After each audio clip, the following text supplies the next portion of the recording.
వాడికన్నా తెలియవద్దా మా అమ్మ ఎక్కడికి వెళ్తుంది? మరి వాళ్ళ అమ్మ వాళ్ళందరూ చెల్లెళ్ళు అందరూ వచ్చి అందరూ చక్కగా ఉంటారే, నేను ఒక్కదాన్ని ఎక్కువ అయిపోయానా?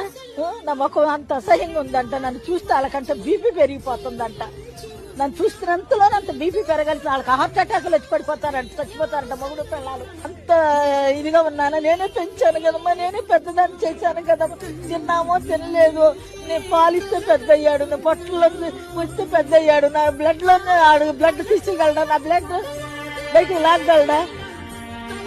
చెప్పండి మీరేను. నాకు కూతురు ఉంది, చచ్చిపోయిందమ్మా. మాకు నెగిటివ్ ప్లేస్ విజయవాడ, చచ్చిపోయింది. అది ఉంటే నాకు అసలు ఈ తిప్పలు ఉండేవి కాదు, నేను అక్కడికే వెళ్ళిపోయేదాన్ని.